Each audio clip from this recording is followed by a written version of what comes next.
Hello दोस्तों, आपके अपने चैनल स्टडी जंक्शन में आपका स्वागत है। तो चलिए दोस्तों, आज की क्लास शुरू करते हैं। दोस्तों, आज का टॉपिक होने वाला है हमारा ग्रंथि। ग्रंथि में दोस्तों, ग्रंथि क्या होती है देखते हैं। दोस्तों, कोशिका का वह समूह जो तरल पदार्थ स्रावित करता है, मतलब तरल पदार्थ को निकालता है, वो ग्रंथि कहलाता है। दोस्तों, तरल पदार्थों में हार्मोन और एंजाइम को स्रावित करता है, मतलब निकालता है। दोस्तों, जो ग्रंथि होती है, ग्रंथि दो प्रकार की होती है, एंडोक्राइन ग्रंथि और एक्सोक्राइन ग्रंथि। मतलब एंडोक्राइन मतलब अंतःस्रावी ग्रंथि और एक्सो मतलब बहिःस्रावी ग्रंथि। दोस्तों, जो अंतःस्रावी ग्रंथि होती है वो हार्मोन का स्रावन करती है, और जो एक्सोक्राइन ग्रंथि होती है वो एंजाइम का स्रावन करती है। दोस्तों, जो एक्सोक्राइन मतलब बहिःस्रावी ग्रंथि है, इसको हम पहले भी देख चुके हैं दोस्तों के। जो एक्सोक्राइन मतलब बहिःस्रावी ग्रंथि होती है वो एंजाइम स्रावन करती है। दोस्तों, इसको हम देखे हैं उसमें पाचन वाले चैप्टर में दोस्तों, जिसमें हम आपको बताए थे लाइसोसोम एंजाइम और लाइपेज एंजाइम। जो लाइसोसोम एंजाइम क्या करता है, जीवाणुओं का भक्षण करता है, और लाइपेज एंजाइम क्या करता है, कार्बोहाइड्रेट का पाचन करता है। मतलब हम बहिःस्रावी ग्रंथियों का अध्ययन कर चुके हैं। और बहिःस्रावी ग्रंथि कैसी होती है, नलिका युक्त होती हैं। मतलब ये इनके अंदर नली पाई जाती है, मतलब इनका जो श्रावण होता है वो नली के माध्यम से होता है, और नली के माध्यम से अपने ऐच्छिक स्थान पर, मतलब जहाँ उनको जाना रहता है वो अपने स्थान पर पहुँच जाती हैं। लेकिन ये जो अंतःस्रावी ग्रंथि है, जो हमें यहाँ पढ़ना है, एंडोक्राइन ग्लैंड, ये क्या करती हैं, ये एंजाइम नहीं हार्मोन निकालती हैं, हार्मोन स्राव करती हैं। और ये कैसे निकालती हैं, तो नलिका विहीन होती है, मतलब इनकी नली वली कुछ नहीं होती है, डायरेक्ट फ्लो कर जाती हैं। अंतःस्रावी ग्रंथि कैसी होती है, जो हार्मोन को सीधा रक्त में मिला देती है, डायरेक्ट रक्त में मिल जाती है। लेकिन जो बहिःस्रावी ग्रंथि होती है यह नलिका युक्त होती है, नली के माध्यम से होती है। नेक्स्ट दोस्तों, हम नोट देखते हैं। नोट में यह है कि दोस्तों कि वह कौन सी ग्रंथि है जो हार्मोन और एंजाइम दोनों का श्रवण करती है, मतलब हार्मोन और एंजाइम दोनों निकालती है। दोस्तों, इस टॉपिक को भी हम देख चुके हैं ग्रहणी में, जो मिक्स्ड ग्लैंड होती है, अग्नाशय रस में, अग्नाशय ग्रंथि के माध्यम से जो अग्नाशय रस निकलता है, मतलब अग्नाशय ग्रंथि में ही हार्मोन और एंजाइम दोनों का श्रवण होता है। इसे ही अंतःस्रावी ग्रंथि और बहिःस्रावी ग्रंथि का मिक्सचर कहते हैं। नेक्स्ट हमारा मेन टॉपिक शुरू होता है दोस्तों, अंतःस्रावी ग्रंथि, एंडोक्राइन ग्लैंड। दोस्तों, इनके जनक कौन है दोस्तों, तो इनके जनक हैं थॉमस एडिसन। दोस्तों, आप पिछले जनक को भी याद रखिए, जैसे विटामिन के हॉपकिंसन जी हैं। दोस्तों, आरएच फैक्टर के जनक कौन है, तो लैंडस्टीनर और वीनर। इनको आप याद रखेंगे दोस्तों। अब मेन टॉपिक पर आते हैं, अंतःस्रावी ग्रंथि। दोस्तों, हमने एक चित्र बनाया, चित्र पर ध्यान मत दीजिएगा, हमारा ड्राइंग अच्छा नहीं है। दोस्तों, यह व्यक्ति है, इनके आप माथे पर ध्यान से देखिए, 1 मिनट, सर्कल है, यहाँ पर 3 डॉट आपको दिखाई दे रहे होंगे, 1 2 3। ये हमारी ग्रंथियाँ हैं जो हमारे खोपड़ी के अंदर पाई जाती हैं। जो पहली है पीयूष और हाइपोथैलेमस और पीनियल ग्लैंड। और दोस्तों, जब आप नीचे गले में आ जाएंगे, गले में, तो यहाँ पर आप देख रहे होंगे, ये जो बीच में ब्लैक वाली है इसे कहते हैं दोस्तों थायराइड ग्लैंड। और जो गले के साइड में पिंक कलर के हैं, ये दोनों होते हैं दोस्तों पैराथायराइड ग्रंथि। अब आप दोस्तों नीचे आ जाइए, नीचे आपका यहाँ हार्ट है, और हार्ट के ठीक बगल में दोस्तों यहाँ पर ये कौन सी ग्रंथि है, तो ये होती है थाइमस ग्रंथि। दोस्तों, अब नीचे आ जाइए, नीचे हमारी 2 किडनियाँ हैं, ये 2 किडनी को ठीक ऊपर होती है दोस्तों एड्रिनल ग्रंथि वाली जो होती है, वो होती है एड्रिनल ग्रंथि। और जो दोस्तों एड्रिनल ग्रंथि के ऊपर, मतलब पेट के अंदर जो होता है अग्नाशय ग्रंथि, ये वाली, इनको कहते हैं अग्नाशय ग्रंथि। और दोस्तों, आप नीचे आ जाइए, नीचे आ जाएंगे तो ये, यदि आप महिला हैं तो महिलाओं में क्या पाया जाता है दोस्तों, महिलाओं में पाया जाता है अंडाशय। और पुरुष में दोस्तों, जो नीचे सबसे दिया है नीचे वाला, पुरुषों में क्या पाया जाता है, टेस्टिस यानी वृषण पाया जाता है दोस्तों।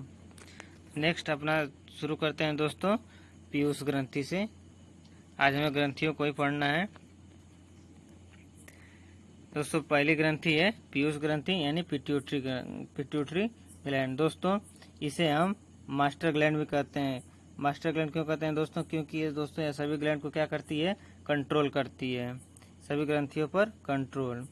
दोस्तों जो पीयूष ग्रंथि होती है इसकी आकृति जो होती है मटर के दाने के समान होती है। अब जो पीयूष ग्रंथियाँ होती हैं दोस्तों, इनमें कौन कौन से हार्मोन पाए जाते हैं हम उनको देखते हैं।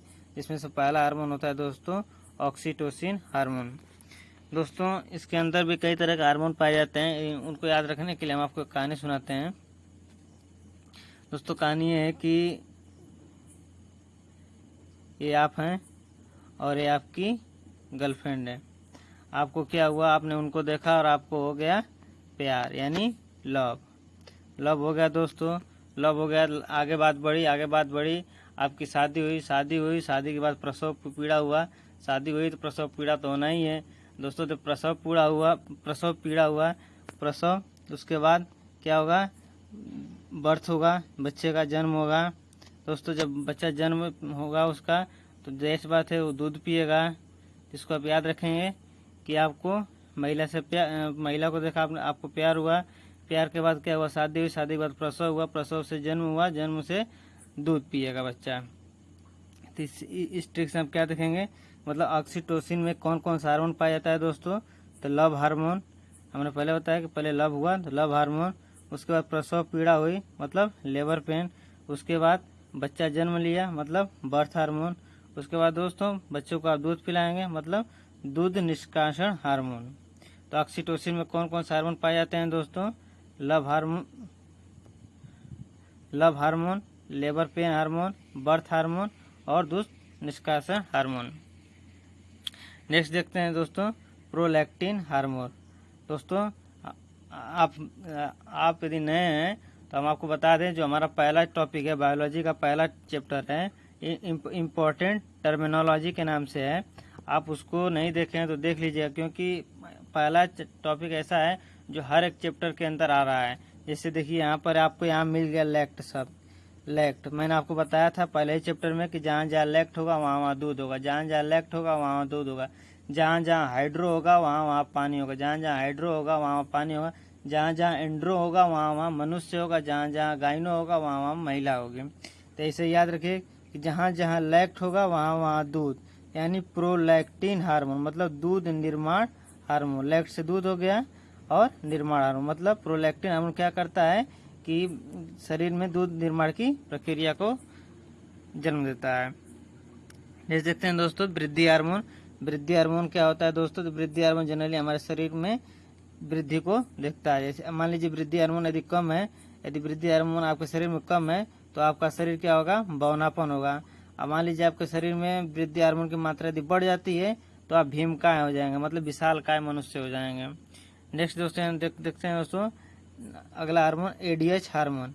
एडीएच हार्मोन को कहते हैं दोस्तों anti diuretic hormone. Anti diuretic hormone इसी को ही दोस्तों कहते हैं वेसोप्रेसिन हार्मोन। वेसोप्रेसिन हार्मोन, प्रेसिन से आप याद रखेंगे प्रेशर मतलब आपको मूत्र का प्रेशर आता है, मूत्र का प्रेशर आता है मतलब एंटी डाइक हार्मोन में क्या होता है कि जब इसकी कमी हो जाती है, एडीएच की जब कमी हो जाती है तो उस व्यक्ति महिला जो भी है उसे बार बार मूत्र लगता है। दोस्तों ये बीमारी हो जाती है, इस बीमारी को कहते हैं डायबिटीज इंसिपिडस। डायबिटीज इंसिपिडस दोस्तों एक और बीमारी होती है डायबिटीज के नाम से, जो होती है डायबिटीज मिलेट्स। डायबिटीज मिलेट्स होता है दोस्तों, लेकिन दोस्तों ये डायबिटीज इंसिपिडस और डायबिटीज मिलेट्स अलग अलग होता है। डायबिटीज मिलेट्स होता है दोस्तों यदि आपके शरीर में शुगर की मात्रा बढ़ जाती है तो आपको मधुमेह रोग हो जाता है, उस मधुमेह रोग को डायबिटीज मिलेट्स रोग कहते हैं दोस्तों, इसको याद रखिएगा। नेक्स्ट अपनी ग्रंथि देखते हैं दोस्तों पीनियल ग्रंथि। इस ग्रंथि को हम कहते हैं तीसरी आंख कहते हैं दोस्तों। इस ग्रंथि को कहते हैं मस्तिष्क की रेत। दोस्तों इसको इसलिए कहा जाता है तीसरी आंख को मस्तिष्क की रेत। मतलब मान लीजिए आप कहीं काम करते हैं, ठीक है, आप कहीं काम करते हैं और आपको डेली क्या है सुबह 5 बजे जगना है, ऑफिस जाना है, ठीक है जा रहे हैं, कोई दिक्कत नहीं जा रही है। लेकिन आपको बाई डिफॉल्ट 15 दिन 10 दिन बाद यदि आपको छुट्टी मिलती है तो आपको तो डेली का रूटीन हो गया है कि नहीं मुझे 15 दिन मतलब डेली का 5 बजे जगना है, 5 बजे जगना है। लेकिन आप 15वें दिन 10वें दिन आपको छुट्टी मिल गई तो आपको माइंड में हो गया कि नहीं मुझे सोना है, कि अगले दिन मुझे सुबह नहीं जगना है, सोना ही है। लेकिन फिर भी आप उस उस फिर भी आप जैसे ही 5 बजेगा आपका नींद टूटेगा उस दिन, क्योंकि आपको आदत लग चुकी है। और आदत कौन लगा है? Pineal gland. तो आप 5 बजे जगेंगे तो ये बात अलग है कि आप दोबारा छुट्टी समझकर सो जाएं, वो बात अलग है। मतलब पीनियल ग्लैंड जो होती है वो तीसरी आंख होती है जो हमें निर्देश देती है कब जगना है, कब सोना है, कब लैट्रिन करना है, कब क्या करना, मतलब सबका निर्देश करती है। मतलब ये मस्तिष्क की रेत, मतलब मस्तिष्क को कंट्रोल करता है। इसको बायोलॉजिकल क्लॉक कहते हैं। बायोलॉजिकल क्लॉक क्यों कहते हैं दोस्तों? क्योंकि ये दैनिक दिनचर्या, मतलब डेली के जो हमारे काम है, ये कार्यों को समय पर कराती है। जैसे भूख लगता है तो हमें बता देगी, नींद लगेगी तो हमें इन्फॉर्म करेगी, कब जगना है इसको इन्फॉर्म करेंगी, कब हमें हगटन करना है इसको इन्फॉर्म करेंगी दोस्तों। नेक्स्ट देखते हैं दोस्तों हाइपोथैलेमस ग्लैंड। हाइपोथैलेमस ग्लैंड क्या होता है दोस्तों? तो हाइपोथैलेमस ग्लैंड क्या करता है दोस्तों? तो हाइपोथैलेमस ग्लैंड हमारे अंदर प्यार को जन्म देता है, नफरत को जन्म देता है, फीलिंग को जन्म देता है, तापमान नियंत्रण को जन्म देता है। मतलब दोस्तों जितने भी चप्पल खाने वाले काम है सब ये हाइपोथैलेमस करता है। इस दोस्तों हाइपोथैलेमस को क्या कहते हैं? मास्टर ऑफ मास्टर ग्लैंड कहते हैं। मास्टर ग्लैंड किसको कहते हैं दोस्तों? तो पिट्यूटरी को कहते हैं। और मास्टर ऑफ मास्टर ग्लैंड किसको कहते हैं?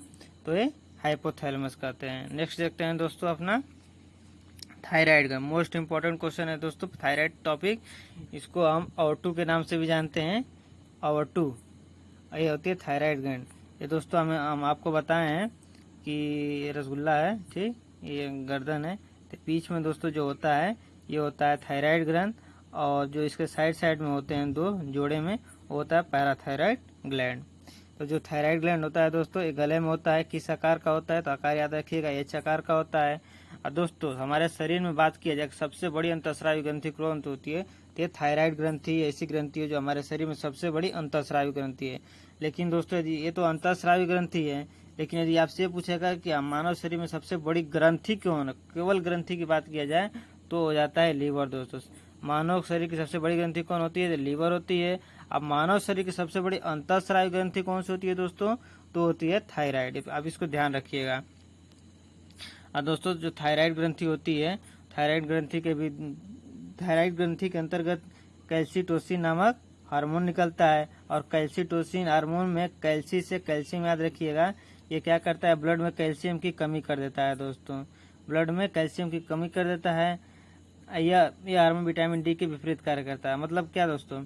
विटामिन डी क्या करता है कि हमें सूखा रोग से बचाता है, रिकेट्स से बचाता है, ऑस्टियोमेलेसिस हड्डी कमजोर होना, इन सब से मतलब रक्षा देता है। लेकिन ये क्या कर रहा है कि इसको कम कर रहा है। अब विटामिन डी क्या करता है कि विटामिन डी कहता है कि नहीं हमको कैल्शियम ला कर दो, और ये क्या कर रहा है कि कैल्शियम को कम कर रहा है। इसका मतलब क्या है कि हार्मोन विटामिन डी के विपरीत कार्य कर रहा है।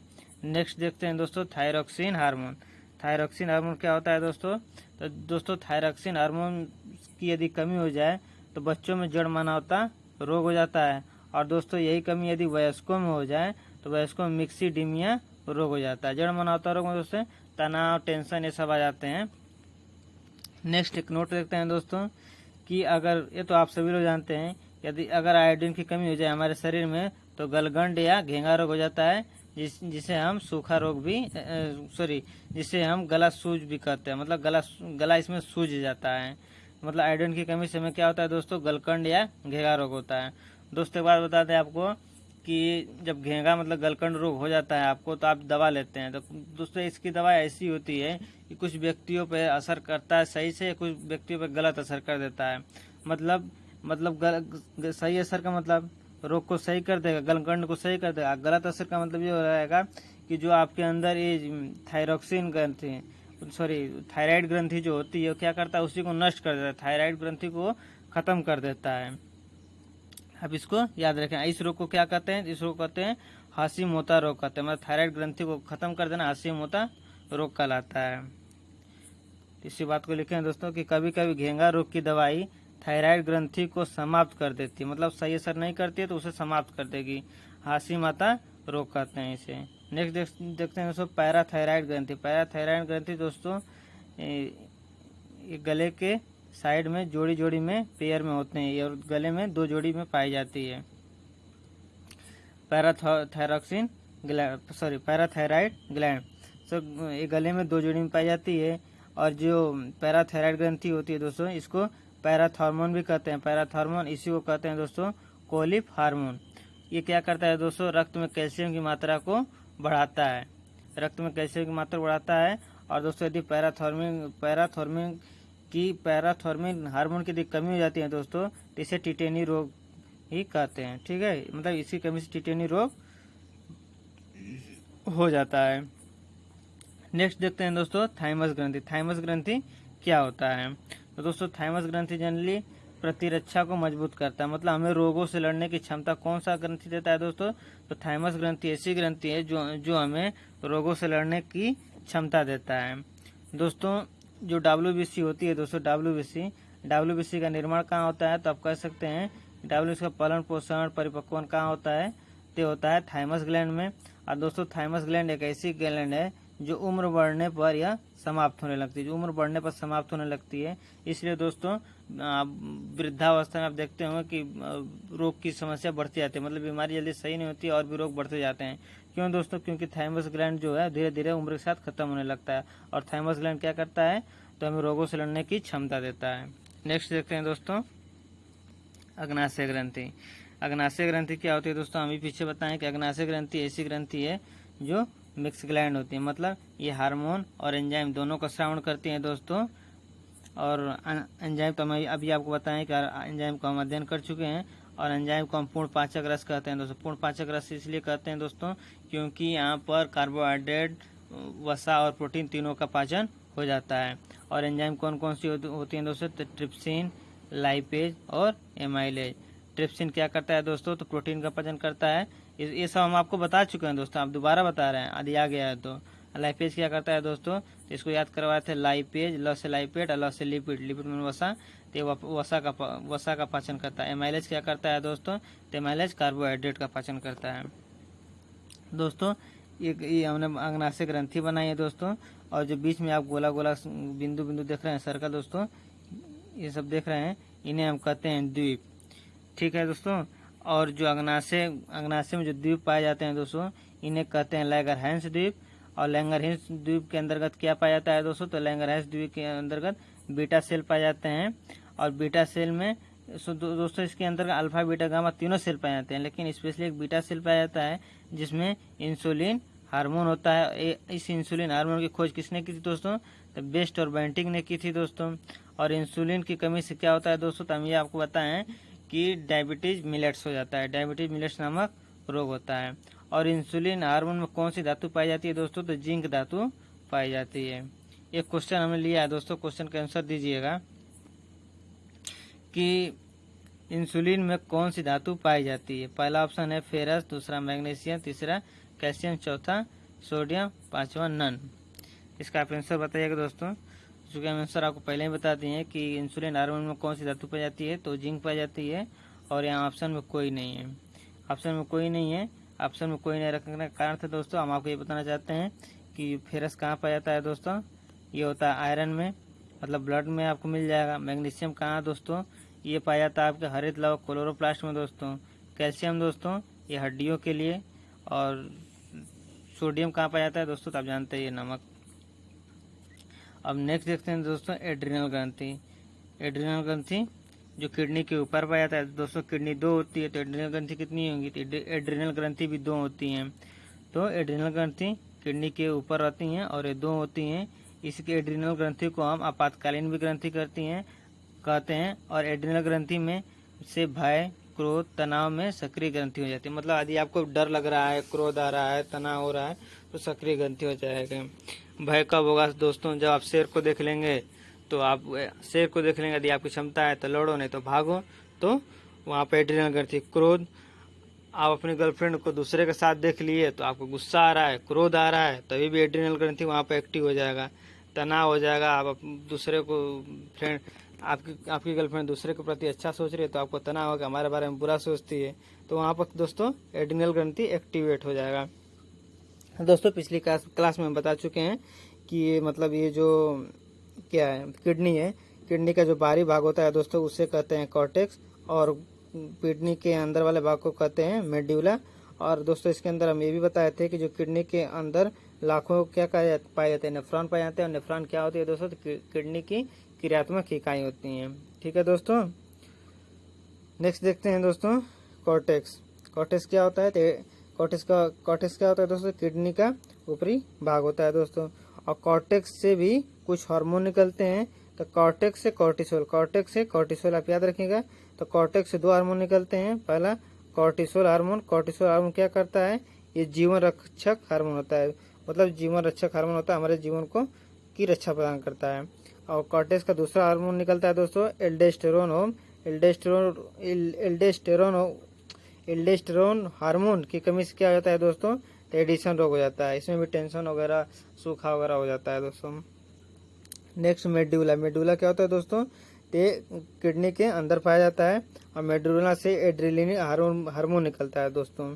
जो मेन देखिए, आप एड्रिनल ग्लैंड को आप कहते हैं कि लड़ो या भागो, लेकिन जो मेन होता है दोस्तों ये मेडुला ग्लैंड से होता है। मतलब मेडुला से जो हार्मोन निकलता है एड्रेनलिन हार्मोन, इसमें आपको मिलता है 3F। मतलब एड्रेनलिन हार्मोन को यहाँ कहते हैं 3F हार्मोन। और 3F का मतलब क्या है? 3 बार F, मतलब फियर, फाइट, फ्लाइट। मतलब लड़ो या फ्लाइट, मतलब भागो, लड़ो उड़ो भागो या डर गए। इसी को दोस्तों आपातकालीन हार्मोन कहते हैं। इसी को कहते हैं लड़ो या भागो। इसी को दोस्तों 4S हार्मोन भी कहते हैं। तो आप याद रखिएगा 3F हार्मोन किसे कहते हैं दोस्तों? तो एड्रेनल हार्मोन को कहते हैं। 4S हार्मोन किसे कहते हैं दोस्तों? तभी भी एड्रेनल हार्मोन को कहते हैं। नेक्स्ट देखते हैं दोस्तों जनन ग्रंथि, जो अंडाशय और वृषण टेस्टिस को हम बताए थे दोस्तों, उसके बारे में। दोस्तों जनन ग्रंथि जानते हैं, जनन 2 होता है, एक पुरुष हम लोग हैं, महिला का जनन अलग, पुरुष का जनन अलग दोस्तों। तो जो पुरुष जनन ग्रंथि और महिला जनन ग्रंथि, इसमें पुरुषों में पाया जाता है दोस्तों वृषण यानी टेस्टिस, और महिलाओं में पाया जाता है दोस्तों ओवरी अंडाशय। दोस्तों जो वृषण और अंडाशय हैं वो हमारा प्राथमिक जनन अंग होता है। प्राथमिक जनन अंग क्या होता है दोस्तों? तो वृषण और अंडाशय होता है। सेकेंडरी की बात करेंगे, सेकेंडरी में हमारी आवाज़ अलग, उनकी आवाज़ अलग, और अन्य भी चीज़ें आ जाती हैं, उनकी बात छोड़िए। और जो वृषण होता है दोस्तों, वृषण में क्या पाए जाते हैं? तो शुक्राणु पाए जाते हैं, स्पर्म पाए जाते हैं। और अंडाशय में क्या पाए जाते हैं दोस्तों? तो अंडाणु, ओवम पाए जाते हैं दोस्तों वृषण को हम टेस्टिस भी कहते हैं। तो टेस्टिस से याद रखिएगा कि जो पुरुष में कौन सा हार्मोन निकलता है वृषण के माध्यम से? तो टेस्टिस से टेस्टोस्टेरोन हार्मोन निकलता है। एक चीज हम बताए थे, पुरुष के लिए एंड्रो शब्द आता है, तो एंड्रोजन हार्मोन। टेस्टिस से याद रखिएगा टेस्टोस्टेरोन हार्मोन, और पुरुष से एड्रोजन हार्मोन। महिलाओं के देखते हैं दोस्तों। महिलाओं में कितने हार्मोन होते हैं? महिलाओं में 2 तरह के हार्मोन होते हैं। पहला होता है दोस्तों प्रोजेस्टेरोन हार्मोन, और दूसरा होता है एस्ट्रोजन हार्मोन। जो प्रोजेस्टेरोन हार्मोन होता है दोस्तों प्रेगनेंसी हार्मोन कहलाता है। और जो एस्ट्रोजन हार्मोन होता है दोस्तों ये ब्यूटी हार्मोन होता है। ब्यूटी तो आप देख ही रहे हैं, ब्यूटी हार्मोन के कारण, मतलब एस्ट्रोजन हार्मोन को हम ब्यूटी हार्मोन भी कहते हैं। और जो प्रेगनेंसी हार्मोन होता है दोस्तों, प्रेगनेंसी हार्मोन अभी आपको बताते हैं। मान लीजिए हम एक गर्भाशय, ठीक है, गर्भाशय के अंदर ये हमारा भ्रूण है, भ्रूण। अब भ्रूण से जो हमारा गर्भाशय तक लिंकअप रहता है दोस्तों, इसे प्लेसेंटा कहते हैं, जो हम RH फैक्टर में बता चुके हैं। प्लेसेंटा में क्या होता है कि प्रसव के दौरान जो बच्चा निकलता है बाहर, तो बच्चे का ब्लड माँ के गर्भ में जो प्लेसेंटा के माध्यम से ही जाता है। और प्लेसेंटा को अपरा भी कहते हैं। और प्लेसेंटा से जो हार्मोन निकलता है दोस्तों HCG हार्मोन निकलता है। HCG हार्मोन निकलता है दोस्तों।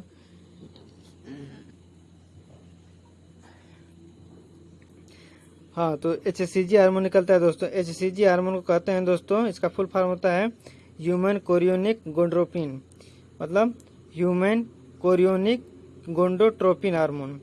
HCG हार्मोन मतलब प्रेगनेंसी, यदि मतलब हम लोग दोस्तों महिलाओं का प्रेगनेंसी टेस्ट करते हैं, तो महिलाओं का प्रेगनेंसी टेस्ट में हम क्या करते हैं कि प्रेगनेंसी टेस्ट में मूत्र में इसी हार्मोन की जांच होती है। मतलब जो HCG हार्मोन होता है दोस्तों, प्रेगनेंसी टेस्ट में हम इसी का जांच करते हैं कि यह हार्मोन आया कि नहीं। यदि दोस्तों HCG हार्मोन हमें मिल जाता है, इसका मतलब ये है कि हमारा प्लेसेंटा तैयार हो गया है दोस्तों। यदि प्लेसेंटा तैयार है, इसका मतलब भ्रूण हमारा तैयार हो चुका है।